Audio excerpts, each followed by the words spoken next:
नमस्कार. Yes news महाराष्ट्रमध्ये आपल्या सर्वांचे स्वागत.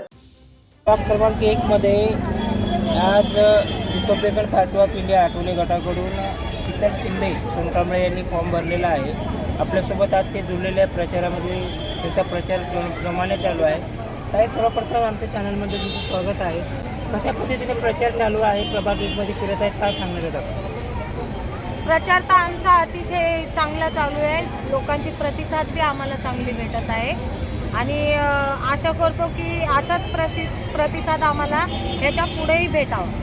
पहिलं प्रभाग 1 फक्त वार्ड रचना होती, आता प्रभाग रचना झालेली आहे. आपली प्रभाग रचना आनंदनगरपासून कन्यानगरपर्यंत आहे. प्रभाग मोठा आहे. कशा पद्धतीने रिस्पॉन्स मिळत आहे? अतिशय चांगलं. सोबत RPIचे तिघा उपाध्यक्ष जे आता उमेदवाराचे प्रतिनिधी आहेत सागर सोनकांबळे, आपण त्यांच्यासोबत बोलणार आहे. साहेब, आपण प्रचार करत आहात, कशा पद्धतीने रिस्पॉन्स मिळत आहे, काय सांगणार आहात? अतिशय सुंदर प्रतिसाद आहे आणि चांगला प्रतिसाद आहे. यावेळेस महानगरपालिकेमध्ये बाबासाहेबांचा जो निळा झेंडा आहे हा नक्कीच फडकल्याशिवाय राहणार नाही अशा लोकांनी ठाम निश्चय केलेला आहे. सर्वप्रथम मी सर्व नागरिकांच्या प्रभाग क्रमांक 1 मधील सर्व नागरिकांचे मनापासून आभार व्यक्त करतो की आपण जो चांगला प्रतिसाद दिला आहे, हा मतदान रूपी दिनांक 15 तारखेला आपण तो द्यावा आणि बाबासाहेबांचा निळा झेंडा हा महानगरपालिकेमध्ये फडकला पाहिजे असा एक मतदान रूपी आशीर्वाद माझ्या बहिणीला द्यावा अशी मी सर्वांना आवाहन करतो. जसं की प्रभाग आपला मोठा आहे, आनंदनगरपासून कन्यानगरपर्यंत, कसा तुम्ही आपल्या जे मतदार आहेत त्याचा कसा रिस्पॉन्स आहे आपल्याला? साहेब, मला कुठली फिकर नाही. याचं कारण असं आहे की गेल्या 25 ते 30 वर्षापासून शाहू फुले आंबेडकरी चळवळीमध्ये आम्ही अतिशय जोमाने काम करत आहे. काही लोकांकडे फक्त जातीचं सर्टिफिकेट आहे म्हणून त्या निवडणूक रिंगणात आहे आणि आमच्याकडं सामाजिक काम आहे म्हणून आम्ही निवडणूक रिंगणात आहे. हा जो फरक आहे हा समाजाने ओळखलेला आहे. सर्व बहुजन समाज आमच्या पाठीशी आहे, सर्व मतदार बंधू आमच्या पाठीशी आहे आणि यावेळची जी निवडणूक आहे आगळी वेगळी होईल. प्रभाग किती मोठा असेल काय फिकर नाही, सर्व नागरिक आमच्या पाठीशी आहे. सर्व जाती धर्माचे असतील, प्रांतातले असतील, आमचे उत्तर भारतीय आमचे बांधव असतील, आमचे इतर प्रांतातले जे बांधव असतील, महाराष्ट्रातील बांधव सोबत आहेतच, परंतु इतर बांधव जे आमच्या सोबत आहे आणि त्या बळावरती ही निवडणूक आम्ही लढतोय आणि ती जिंकल्याशिवाय आम्ही राहणार नाही. तुमची या प्रभाग 1 मध्ये कोणासोबत फाईट असणार आहे? प्रभाग क्रमांक 1 मध्ये साहेब फाईट तर मोठे मोठे पक्ष आहेत. इथं BJP आमच्या विरोधात आहे, शिवसेना आमच्या विरोधात आहे, वंचित बहुजन आघाडी आमच्या विरोधात आहे. परंतु मुख्य फाईट असं आम्ही काय कोणाला समजत नाही.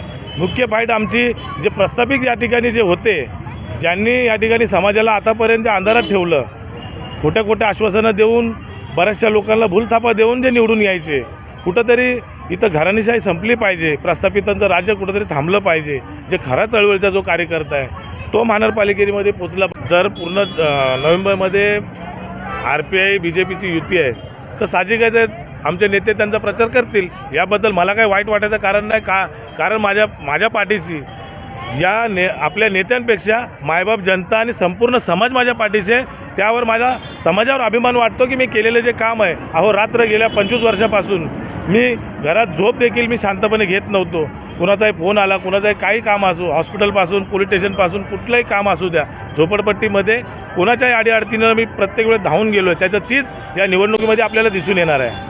शीतल, आनंद शिंदे व सोनकांबळे यांनाच लोकांनी काय निवडून द्यावं, असे 5 विकासाचे मुद्दे कोणते आहेत? महत्त्वाचा विषय माझ्या अतिशय पूर्ण झोपडपट्टीचा जिव्हाळ्याचा विषय जो आहे तो येणाऱ्या काळामध्ये झोपडपट्टी पुनर्विकासाचा विषय आहे. येत्या काळामध्ये झोपडपट्टी पुनर्विकास या ठिकाणी होणार आहे आणि त्यामध्ये एकही झोपडपट्टीवासी माझा बेघर होऊ नये, कुणाच्याही डोक्यावरती जे छप्पर आहे ते जाऊ नये, याच्यासाठी आम्ही महत्त्वाचा प्रयत्न करतो आहे. आणि येत्या काळामध्ये झोपडपट्टी पुनर्विकास जो होत असेल त्यामध्ये माझ्या समाजाला, माझ्या स्थानिक जे नागरिक असतील, इतर समाजाचे देखील असतील, या सर्वांना 600 स्क्वेअर फूटचं घर मिळावं ही माझी प्रामुख्याने मागणी असेल.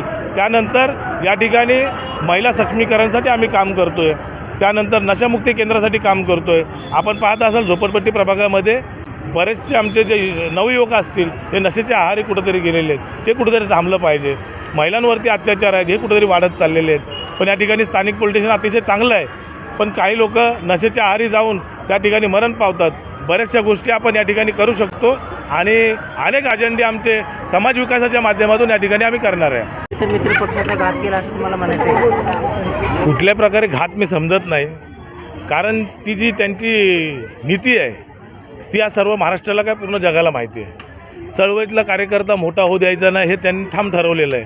फक्त आमचा आपल्या डाळीतल्या कढीपत्त्यासारखा वापर करायचा आणि ज्यावेळेस कार्यकर्त्याला खरं त्यांचं जे ताट वाढून येतं, म्हणजे आता एखादं आपल्या प्रभाग क्रमांक 1 मध्ये एससी जी सीट सुटली ती खऱ्या अर्थाने RPIला त्यांनी मोठ्या मानाने सोडायला हवी होती, परंतु जे स्थानिक राजकारणिक आहेत, जे BJPचे जे स्थानिक नेते आहेत, त्यांच्या मनात नसावं की चळवळीतला कार्यकर्ता जर त्या ठिकाणी गेला तर कुठंतरी त्यांना कुठंतरी अडचण वाटत असेल.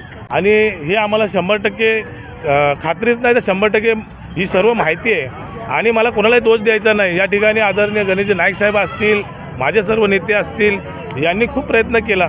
तुमची साथ आमची. यस न्यूज महाराष्ट्र चॅनलला लाईक करा व सबस्क्राईब करायला विसरू नका.